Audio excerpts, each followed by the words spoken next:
students, welcome back to my YouTube class, and in my previous class I have explained you the concept of continuity and मैंने आपको continuity किसी point पे कैसे check करते हैं ये मैंने आपको प्रीवियस क्लास में एक्सप्लेन किया है। इस पे बेस्ड हमने कुछ प्रॉब्लम्स भी सॉल्व की थी।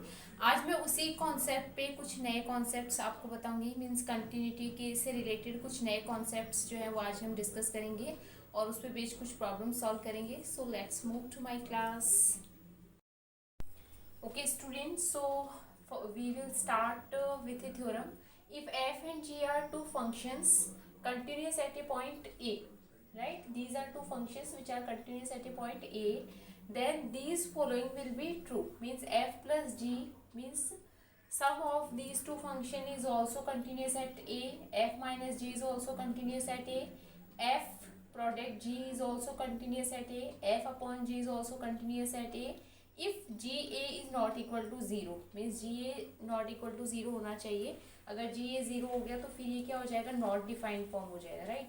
Same way one upon F is continuous at A if F A is not equal to zero and alpha is a constant real number is also continuous at A, right. तो अगर आपके पास में दो function continuous है तो हम जैसे suppose अगर एफ और जी आपको कंटिन्यूस गिवन है किसी पॉइंट ए पे, तो हम ये बोल सकते हैं कि एफ प्लस जी भी कंटिन्यूस होगा उस पॉइंट पे, एफ माइनस जी भी कंटिन्यूस होगा। This is known as what, algebra of continuity, right. तो these all will be true. मैं आपको इनमें से किसी एक का प्रूफ करके दिखा देती हूँ। मैं आपको फर्स्ट का प्रूफ करके दिखा रही हूँ, बाकी भी सेम ऐसे ही होंगे, तो आई होप कि आप कर लेंगे। तो f plus g is continuous at a, आपको गिवन है f and g are continuous at a point a, then आपको ये प्रूव करना है कि f plus g is also continuous at a. तो f प्लस जी कंटिन्यूस होने के लिए क्या होना चाहिए, उसका लिमिट जो है वो एग्जिस्ट करना चाहिए, राइट। तो हम क्या करेंगे, लिमिट x टेंस टू ए पे आपको चेक करना है, तो ये हो जाएगा f plus G x, right. इसकी वैल्यू हमें फाइंड करनी है, राइट। तो इसकी वैल्यू जब हम फाइंड करेंगे तो इसको हम क्या कर सकते हैं, देखो limit x tends to a, इसको हम ओपन कर सकते हैं। तो इसको मैं F X plus G x ऐसे लिख सकती हूँ, राइट। आपने लिमिट वाले में भी ये कॉन्सेप्ट पढ़ा है कि अगर दो फंक्शंस जो हैं उनकी अगर लिमिट इस तरह से हमें गिवन है तो हम उन दोनों को क्या कर सकते हैं, ब्रेक कर सकते हैं। तो आप limit x tends to a F X plus limit x tends to a G X ये लिख सकते हो, राइट। अब हमें पता है कि f और g दोनों ही क्या है, कंटिन्यूस है इस पॉइंट पे, तो इसकी वैल्यू और इसकी वैल्यू इस फंक्शन की इस पॉइंट पे वैल्यू के इक्वल होगा। तो हमें पता है कि ये जो है किसके इक्वल होगा, एफ ए के, क्योंकि ये गिवन है कि ये कंटिन्यूस है, तो ये अगर कंटिन्यूस है तो इसकी वैल्यू एफ ए के इक्वल होनी चाहिए, और ये भी अगर कंटिन्यूस है तो इसकी वैल्यू किसके इक्वल होनी चाहिए, जी ए के इक्वल होनी चाहिए। अब हम इसको क्या लिख सकते हैं, देखो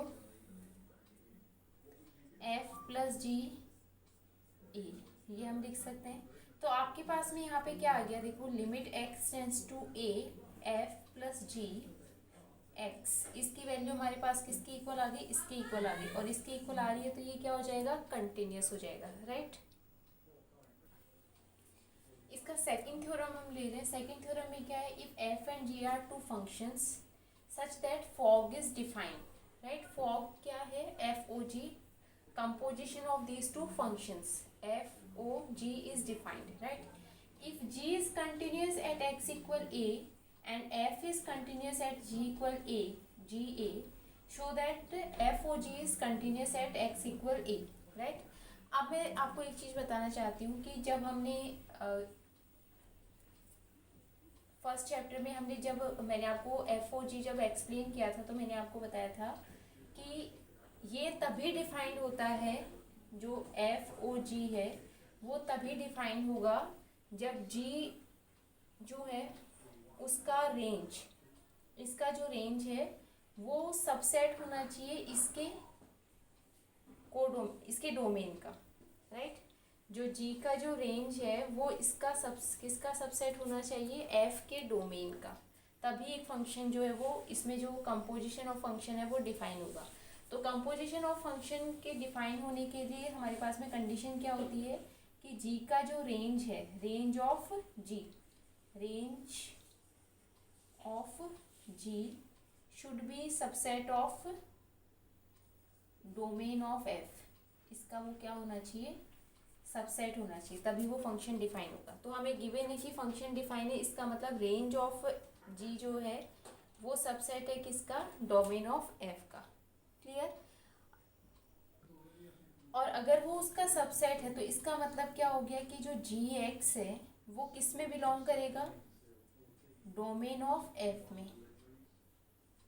ठीक है, ये देखो मैंने आपको एक बार मैं डायग्राम से आपको याद दिलवा देती हूँ। ये मैंने आपको ऐसे एक्सप्लेन किया था ये, कि जैसे सपोज अगर कोई फंक्शन जो है वो आपको गिवन है, जैसे सेट ए सेट बी और सेट सी गिवन है, तो फंक्शन एफ इसमें डिफाइन होगा ए टू बी में।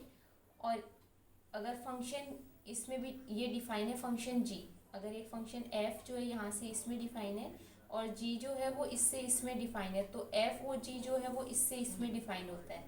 और ये तभी होता है जब जी का जो रेंज है, जी का जो रेंज आएगा ये सबसेट होना चाहिए किसका, एफ का, मतलब इसके डोमेन का सबसेट होना चाहिए, तभी हमारे पास में कंपोजिशन जो है वो डिफाइन करता है। तो आप एक तरह से ये बोल सकते हो कि जो एफ ओ जी होता है वो इसके एलिमेंट्स की इसमें इमेज हम चेक करते हैं इससे, राइट। अब देखो हमें क्या गिवन है कि g x is continuous at x equal a. हमें गिवन है g x is continuous at x equal a, तो हम क्या लिख सकते हैं, limit x tends to A ji x किसके इक्वल होगा, जी ए के इक्वल होगा। अगर ये हमें गिवन है तो ये किसके इक्वल होगा, जी ए के। अब आपको क्या गिवन है, f is continuous at g A, f is continuous at g a. ठीक है, तो अभी मैंने आपको बताया था कि इनडायरेक्टली जो ये वाला जो सेट है इसकी इमेज किस में होती है, इसमें, तो इसमें क्या होगी, जी ए होगी, राइट। तो एफ की इस इमेज किस में होगी, इसमें। तो कंपोजिशन के लिए तो हमें क्या फाइंड करना है, देखो F is continuous at G, F अगर जी ए पे कंटिन्यूस है तो हम क्या लिख सकते हैं इसकी, अगर ये कंटिन्यूस है तो f is continuous at g a. अगर वो जी ए पे कंटिन्यूस है तो फिर हम क्या लिख सकते हैं, लिमिट, अभी हम क्या लिख रहे थे, एक्स टेंस टू ए, इसमें क्या लिखेंगे, g x tends to ji a, right, क्योंकि वो जी ए पे कंटिन्यूस है। तो हम जी एक्स जो है वो जी ए की तरफ जाएगा, तो हमारे पास में जो फंक्शन है एफ जी एक्स, इसकी वैल्यू किसके इक्वल होगी, एफ जी ए के इक्वल होगी, राइट। ये हमें गिवन है, क्लियर है, ये समझ में आ गया। देखो F is continuous at G, अगर जी ए पे वो कंटिन्यूस है तो फिर हम क्या लिख सकते हैं, limit G x tends to ji A F G X. अब हम एक्स एफ एक्स नहीं लिखेंगे, हम क्या लिखेंगे, जी एक्स, क्योंकि इस पॉइंट पे वो कंटिन्यूस है ना। तो एफ जी एक्स किसके इक्वल होगा, एफ जी ए के कंटिन्यूस होगा, ठीक है, इसके इक्वल होगा एफ जी ए के। अब देखो हमें यहाँ पे क्या गिवन है, limit X tends to A ji x किसके इक्वल है, जी ए के। मतलब जब एक्स ए की तरफ जा रहा है तो जी एक्स की वैल्यू किसकी तरफ जा रही है, जी ए की तरफ।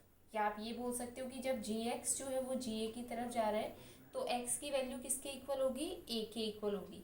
तो मैं यहाँ पे जो है ये लिख सकती हूँ कि लिमिट एक्स टेंस टू ए, मतलब जब जी एक्स जी ए की तरफ जा रहा है तो इसको मैंने रिप्लेस किया है किससे, एक्स टेंस टू, ये कब होगा, जब एक्स ए की तरफ जाएगा, राइट। इसको हम क्या लिख सकते हैं, ये हमें पता है क्या होता है, एफ ओ जी एक्स लिख सकते हैं इसको। इसको भी मैं क्या लिख सकती हूँ, एफ ऑफ जी ए लिख सकती हूँ, राइट। और अगर ये हमारे पास में आ रहा है तो इसका मतलब क्या हो गया कि f O g is continuous at x equal a, ये क्या हो जाएगा, कंटिन्यूस हो जाएगा, राइट। तो ये इस थ्योरम का प्रूफ है। तो ये हम यूज़ कर सकते हैं इस रिजल्ट को, अगर आपको दो फंक्शन गिवन है एफ और जी, और उस फंक्शन में जो जी है वो कंटिन्यूस है, मतलब जो एफ और जी अगर आप लिख रहे हो तो ये फंक्शन जो है वो कंटिन्यूस होना चाहिए किस पे, एक्स ए पे, और जो एफ है वो कंटिन्यूस होना चाहिए जी ए पे, राइट। तो शो दैट एफ और जी जो है वो कंटिन्यूस होगा किस पे, एक्स इक्वल ए पे। ओके स्टूडेंट्स, सो अभी मैंने आपके सामने ग्रेटेस्ट इंटीजर फंक्शन लिया है। ग्रेटेस्ट इंटीजर फंक्शन की जो पॉइंट्स ऑफ डिसकंटिन्यूटी जो है वो हम अभी देखेंगे। तो आई होप कि आपको सबको पता होगा कि ग्रेटेस्ट इंटीजर फंक्शन क्या होता है। आपने 11th स्टैंडर्ड में पढ़ा होगा ये।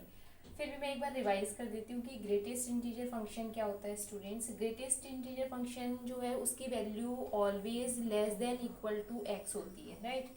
जो ग्रेटेस्ट इंटीजर फंक्शन जो है उसकी वैल्यू हमेशा लेस देन इक्वल एक्स होती है, राइट। इसका मीनिंग क्या है कि जैसे सपोज अगर आपने लिखा 0.2 और ये ग्रेटेस्ट इंटीजर फंक्शन है, ये जो सिंबल होता है ये ग्रेटेस्ट इंटीजर फंक्शन का होता है, राइट। तो इसकी जो वैल्यू है वो हमेशा क्या होगी, ज़ीरो होगी, राइट। मतलब ज़ीरो से लेके और 1 के बिटवीन अगर कोई भी वैल्यू है तो उसकी वैल्यू जो है हमेशा क्या होगी, ज़ीरो होगी। अगर 1 से लेके 2 के बिटवीन कुछ भी है तो उसकी वैल्यू हमेशा क्या होगी, 1 होगी। जैसे 1.5 हुआ, 1.6 हुआ, सब की वैल्यू क्या होगी, 1 ही होगी, राइट। फिर 2 से लेके 3 के बिटवीन 2 होगी, 3 से लेके 4 के बिटवीन 3 होगी। तो इस तरह से ये ग्रेटेस्ट इंटीजर फंक्शन होता है, राइट। मतलब इसकी वैल्यू जो है हमेशा less than equal to X होती है। Less than equal to X का मतलब क्या हो गया, 1.5 है सपोज। तो यहाँ पे x की वैल्यू क्या है, 1.5। तो इसको जब हम ओपन करते हैं तो इसकी वैल्यू क्या आती है, 1 आती है। तो ये 1 जो है वो लेस देन इक्वल 1.5 है। और अगर इसकी वैल्यू सपोज 1 ही होती, ठीक है, तो ये 1 भी हो सकता है। मतलब अगर ये कोई नेचुरल नंबर या होल नंबर होगा तो इसकी वैल्यू कंप्लीट आएगी। अगर इंटीजर है तो फिर less than equal to X आएगी, राइट। इंटीजर का मतलब क्या हो गया कि मतलब जैसे सॉरी इंटीजर नहीं, जैसे सपोज 1 पॉइंट कुछ डेसिमल में अगर हुआ तो ये वैल्यू होगी। क्लियर। मैं आपको इसका ग्राफ एक बार ड्रॉ करके दिखाती हूँ। जैसे इसका ग्राफ जो है वो हमेशा कैसा होता है, इसका ग्राफ देखो स्टूडेंट्स। जैसे अगर हमने यहाँ पे ये 0 है सपोज, ये 1, ये 2, ये 3 है, ये 1, ये 2, ये 3, ये -1, -2, यहाँ पे -1, -2, राइट। तो 0 से लेके और 1 के बिटवीन इसकी वैल्यू हमेशा क्या रहेगी, 0 ही रहेगी, राइट। तो ये पॉइंट इंक्लूड होगा बट ये नहीं होगा। मतलब 1 पे वैल्यू चेंज हो जाएगी, 1 पे 1 होगी फिर तो। और 1 से लेके 2 के बिटवीन इसकी वैल्यू जो हमेशा क्या रहेगी, ये रहेगी। यहाँ ये पॉइंट इंक्लूड होगा बट ये इंक्लूड नहीं होगा, राइट। तो यहाँ पे आप ऐसे ये बना सकते हो। इसका मतलब होता है कि ये वैल्यू इंक्लूड नहीं है इसमें। ऐसे 2 से 3 के बिटवीन अगर हुआ तो इसका ग्राफ जो है वो हमेशा कैसा होगा, ऐसा होगा। ये पॉइंट इंक्लूड, ये नहीं होगा। मतलब 3 पे वैल्यू चेंज हो जाएगी, राइट। ऐसे ही आप ये ग्राफ जो है आगे ऐसे ड्रॉ होता जाएगा, राइट। तो इसका ग्राफ जो है वो क्या होता है, कंटिन्यूस नहीं होता। आप देख रहे हो कि मैंने आपको कल बताया था कि अगर किसी का ग्राफ आप ड्रॉ करते हो और उसमें आपको पेंसिल को लिफ्ट करना पड़ता है तो इसका मतलब वो ग्राफ जो है वो कंटिन्यूस फंक्शन का ग्राफ नहीं है। तो हमें पेंसिल बार बार क्या करना पड़ रहा है, लिफ्ट करना पड़ रहा है, राइट। ऐसे ही अगर आप इस तरफ भी जाओगे तो इस तरफ भी इसकी वैल्यू जो है वो, इसका ग्राफ जो है वो ऐसे आएगा आपके पास में। जैसे अगर इसकी वैल्यू हम लेते हैं 0 से -1 के बिटवीन अगर हुई इसकी वैल्यू तो इसकी वैल्यू हमेशा क्या आएगी, -1, ठीक है। इस तरह से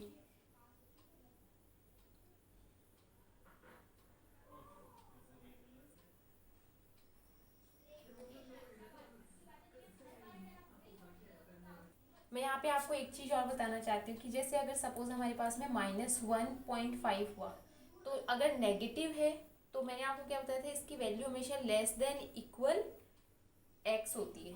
तो -1 अब 1.5 है तो इसकी वैल्यू क्या होगी, -2 होगी, राइट। क्योंकि अगर -1 आप लिखोगे तो -1 तो इससे क्या हो जाएगा, ग्रेटर हो जाएगा ना। तो आपको हमेशा लेस देन इक्वल होती है इसकी वैल्यू, तो -2 होगी, राइट। तो जब मैंने ये ड्रॉ किया है, देखो यहाँ से अगर इसकी वैल्यू जो है -2 से लेके और -1 के बिटवीन हुई तो इसकी वैल्यू जो है वो क्या होगी, -2 होगी। मतलब ठीक है, ये पॉइंट इसमें इंक्लूड नहीं होगा, -1 इंक्लूड नहीं होगा। मतलब -1 पे वैल्यू चेंज हो जाएगी, -1 पे फिर ये वैल्यू हो जाएगी, राइट। तो इस तरह से हम इसका ग्राफ ड्रॉ करते हैं, राइट। तो इस ग्राफ को ड्रॉ करने के लिए हमें क्या करना पड़ रहा है, पेन को लिफ्ट करना पड़ रहा है। इसका मतलब ये ग्राफ कंटिन्यूस नहीं है। अब हम इसकी कंटिन्यूटी चेक करते हैं। तो कंटिन्यूटी के लिए देखो हम दो केसेस ले सकते हैं। केस वन, ठीक है, केस वन का मतलब क्या है कि अगर आपके पास में आप जो कंटिन्यूटी चेक कर रहे हो, ठीक है, वो क्या है, कोई इंटीजर नहीं। इंटीजर का मतलब क्या हो गया, नेगेटिव नंबर नहीं है, से मतलब एक पॉजिटिव नंबर है, राइट। तब तो जैसे सपोज अब मैंने ये लिखा कि limit x tends to c f(x), right. तो ये कंटिन्यूस कब होगा, जब इसकी वैल्यू किसके इक्वल होगी, c के इक्वल होगी। अब जैसे आपको ये क्या गिवन है, एक ये ग्रेटेस्ट इंटीजर फंक्शन गिवन है।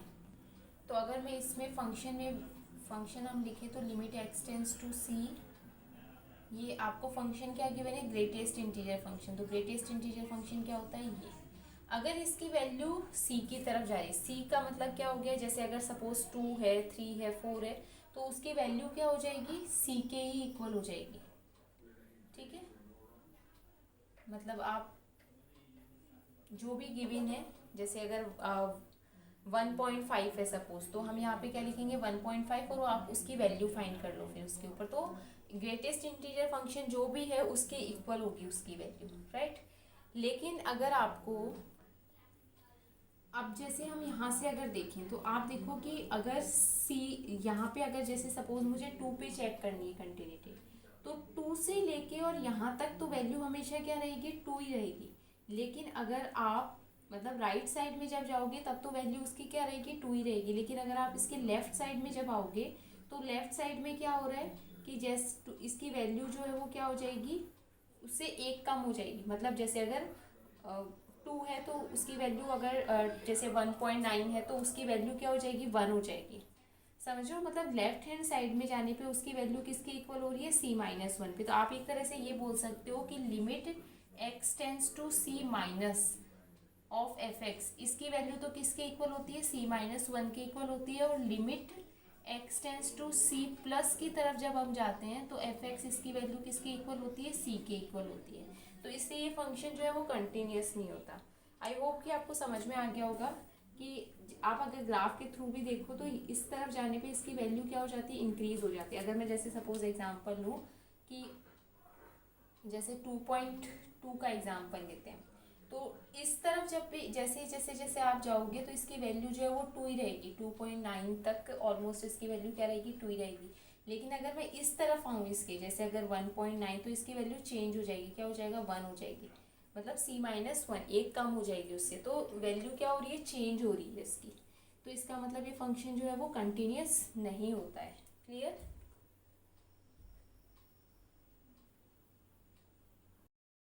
Okay students, so I hope कि आज का वीडियो आपको समझ में आया होगा and I hope that it will be helpful for you all. मैंने आज भी आपको कुछ कॉन्सेप्ट्स ही बताए हैं, अभी हम इसके साथ कंटिन्यू रहेंगे, मीन्स कंटिन्यूटी के साथ हम कंटिन्यू रहेंगे। और मैं आपको और भी इसमें प्रॉब्लम्स अभी एक्सप्लेन करूँगी। सो आई होप कि आपका ये जो टॉपिक है वो बिल्कुल क्लियर हो जाएगा। So thank you very much for watching me.